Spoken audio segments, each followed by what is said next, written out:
TDP అధికార ప్రతినిధి మహాసేన రాజేష్ గారు మాట్లాడే ప్రయత్నం చేద్దాం. సార్ చెప్పండి, ఇటీవల జరుగుతున్నటువంటి కామెంట్ ఏ విధంగా చూడాలి? అలాగే నారా లోకేష్ గారు ఈ యొక్క కేంద్రం సంబంధించిన ఈ యొక్క మంత్రి శాఖలో కూడా ఆయన ఇన్వాల్వ్ అవుతున్నారని కూడా గత కొన్నాళ్ళ నుంచి కూడా ప్రచారం జరుగుతుంది. ఏ విధంగా చూడాలంట?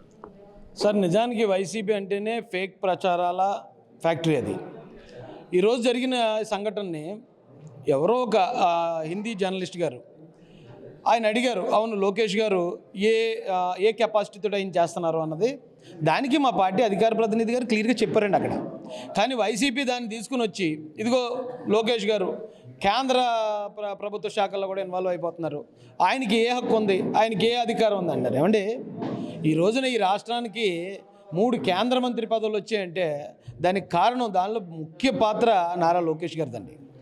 అంటే ఆయన మాట ద్వారా ఒక వ్యక్తి కేంద్ర మంత్రిగా మారగలుగుతున్నాడు అన్నప్పుడు ఆ కేంద్ర మంత్రిత్వ శాఖలో జరిగిన ఏ ప్రాబ్లంనైనా ఏ సమస్యనైనా అడ్రస్ చేయడానికి ఈయన ఒక వార్ రూమ్ పెట్టి ఆ మంత్రి గారితోని లేకపోతే పార్టీ సభ్యులతో ఆయన చర్చించడం ఎందులో తప్పది?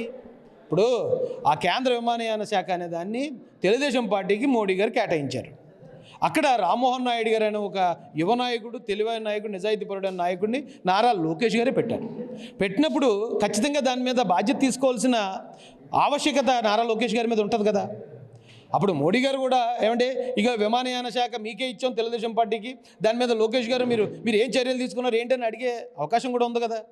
ఆ క్రమంలో ఒకవేళ ఆయన ఎక్కడ పెట్టలేదండి, ఎక్కడ ఇన్వాల్వ్ అవ్వలేదు. ఫస్ట్ దాన్ని వదిలేసి వీళ్ళు ఒక అధికార ప్రతినిధి గారు మాట్లాడిన మాటల ద్వారా ఈ రోజున లోకేష్ గారిని ఇబ్బంది పెట్టాలనే ప్రయత్నం చేస్తున్నారు. ఇది ఎట్టి పరిస్థితుల్లోనూ కరెక్ట్ కాదు.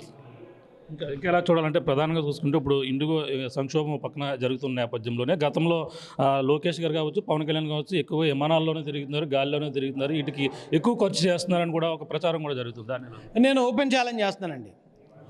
జగన్మోహన్ రెడ్డి గారు తిరిగిన విమానాల లెక్కలు దాదాపు 222 కోట్లు వచ్చింది.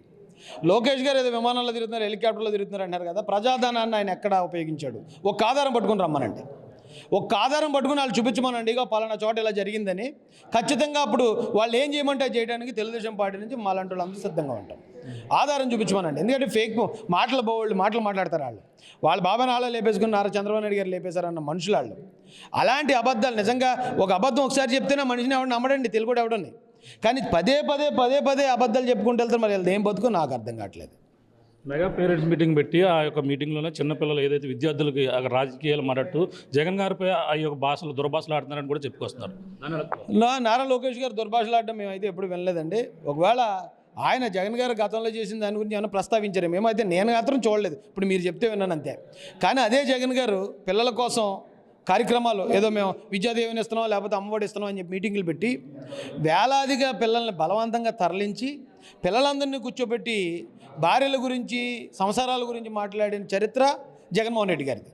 అలాంటి వ్యక్తి వచ్చి నారా లోకేష్ గారు పిల్లల ముందు ఏదో మాట్లాడతారని మాట్లాడడం దెయ్యాలు వేదాలు వల్లించినట్టు సార్. అది వాళ్ళకి అసలు విమర్శించే హక్కే లేదండి, అర్హత లేదు వాళ్ళకి అసలు. పక్కన సూపర్ 6 హామీలు మీరు పూర్తిగా అమలు చేసామని పక్కన చెప్పుకొస్తున్నారు. అలాగే ఎన్నికలకు సంబంధించిన హామీలు అయిపోయి కూడా ఇంకా మొదలవలేదని కూడా వైసీపీ నాయకులు చెప్తున్న పరిస్థితి. దాన్ని ఎలా చూడాలి? సూపర్ 6 హామీలు 90% పూర్తి చేశారు సార్. ఇంకా 1-2 ఉన్నాయి, ఖచ్చితంగా అవి కూడా ఈ మధ్యలో స్టార్ట్ అయిపోతాయి. మేము ఇచ్చిన హామీ 5 సంవత్సరాల్లో మేము చేయబోయే పనులు ఇచ్చాం. ఇప్పటికి 18 నెలలే అయింది. 18 నెలల్లో దాదాపు 90% సూపర్ 6 హామీలన్నీ నెరవేర్చడం జరిగింది. మిగిలిన నెలలో జరగవచ్చు, 2 నెలల్లో జరగవచ్చు. మొదలవడం అనేది చాలా ఇమ్మీడియట్గా మొదలైపోతాయి. అది ఒకవేళ వాళ్ళు విమర్శిస్తున్నారంటే వాళ్ళు ఇచ్చిన హామీల్లో కేవలం జగన్మోహన్ రెడ్డి అతను ఇచ్చిన మేనిఫెస్టో హామీల్లో 15% మాత్రమే ఫుల్ఫిల్ చేశాడు, 80% వదిలేశాడు. 15 మార్కులు వచ్చినాడు 90 మార్కులు వచ్చిన వాళ్ళని క్వశ్చన్ చేయకూడదండి.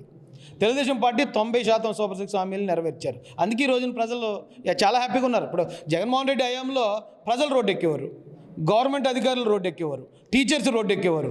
మరి ఈ రోజున వాళ్ళందరూ ఇబ్బంది పడుతున్నారని ఫేక్ ప్రచారం చేస్తున్నారు తప్ప ప్రజలందరూ హ్యాపీగానే ఉన్నారండి.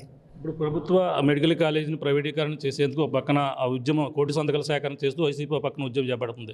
దానిపై ప్రజల నుంచి స్పందన బాగుందని కూడా చెప్పుకొస్తున్నారు. దీన్ని ఎట్టి పరిస్థితుల్లో కూడా అవనీకరణ చేస్తామని కూడా వాళ్ళు చెప్తున్నారు. ఇప్పుడు చంద్రబాబు నాయుడు గారు ఏది చేసినా ఖచ్చితంగా అందులో ప్రజాశ్రేయస్సు ఉంటుంది. మెడికల్ కాలేజీ విషయంలో వీళ్ళు చెప్తున్న ఏ ఫేక్ ప్రచారాన్ని నమ్మే పరిస్థితుల్లో ప్రజలు లేరు. ఆయన 17 కాలేజీలు తీసుకొచ్చారన్నారు. ఏదండి ఒక కాలేజీని చూపించమనండి, రెడీ అయ్యి రన్ అవుతున్న కాలేజీని. ఆయన 5 సంవత్సరాలు పట్టింది పునాదులు వేయడానికి.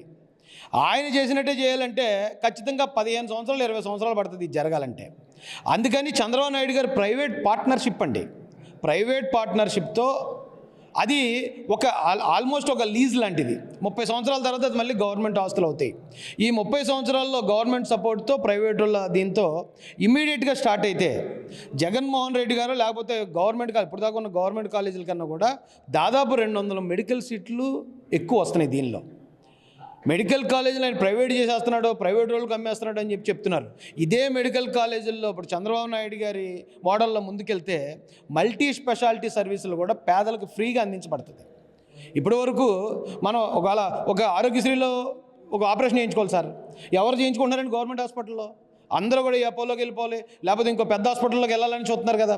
ఇక్కడ కూడా మల్టీ స్పెషాలిటీ సేవలు పేద ప్రజలకి ఫ్రీగా అందించబడతాయి.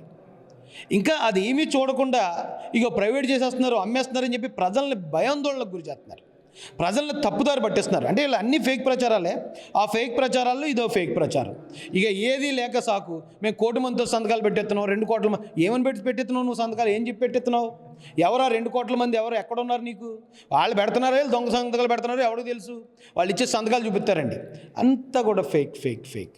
Okay sir, thank you. ఇది పరిస్థితి. ప్రస్తుతం అయితే ఏదైతే లోకేష్ గారిపై వస్తున్నటువంటి ఆరోపణలపైన అయితే ఈరోజు ఘాటుగా కౌంటర్ ఇచ్చినటువంటి పరిస్థితి ఉంది. ప్రధానంగా చూసుకుంటే ఏదైతే కేంద్ర మంత్రిత్వ శాఖలో నారా లోకేష్ ఇన్వాల్వ్ అవుతున్నారు అంటూ కూడా చేస్తున్నటువంటి ప్రచారాన్ని, అందులో అంటే తనకు సంబంధించినటువంటి శాఖకు సంబంధించినటువంటి ఎంపీ కాబట్టి ఆయన చెప్తేనే అప్పుడు ఏదైతే విమాన శాఖ మంత్రి కూడా సపోర్ట్ చేశారో ఆ బాధ్యత ఉంటుంది కాబట్టి కూడా దాని నేపథ్యంలోనే ఇటువంటి ప్రచారాలన్నీ కూడా చేస్తున్నటువంటి పరిస్థితి ఉంది. ఏదేమైనా దీన్ని అయితే ప్రధానంగా ఇప్పుడైతే కూటమి పార్టీ అధికారంలోకి వచ్చిన తర్వాత చేస్తున్నటువంటి హామీలన్నీ కూడా ఒక్కొక్కటి కూడా నెరవేర్చుకుని వెళ్తుంటే వాళ్ళు ఏం చేయాలో తెలియక ఇటువంటి తప్పుడు ప్రచారాలు చేసే పనిలో ఉన్నారు. అలా అది కూడా నారా లోకేష్ గారు చేస్తున్నటువంటి పనులు చూసి వారవలకి ఇటువంటి తప్పుడు ప్రచారాలు చేస్తున్నారంటూ కూడా చెప్పుకొస్తున్నటువంటి పరిస్థితి ప్రధానంగా ఉంది. ఏదైతే నారా లోకేష్ కాబట్టి పవన్ కళ్యాణ్ కావచ్చు విమానాలపై తిరుగుతున్నారు అని కూడా చేస్తున్నటువంటి ప్రచారాలు కూడా ఆయన సొంత డబ్బులతోనే ఆయనంతా కూడా తిరుగుతున్నారు. ఎవరైనా సరే ఎక్కడైనా సరే ఈ విధంగా నిరూపించగలిగితే ఆయన ఏదైతే ఇప్పుడు చేస్తున్న ఆరోపణలన్నీ కూడా ప్రధానంగా కావాలని ఉద్దేశపూర్వకంగానే చేస్తున్నారంటూ కూడా మహాశాన రాజేష్ గారు చెప్తున్న పరిస్థితి ప్రధానంగా ఉందని చెప్పాలి. ఇది కూడా ఉన్న తాజా పరిస్థితి.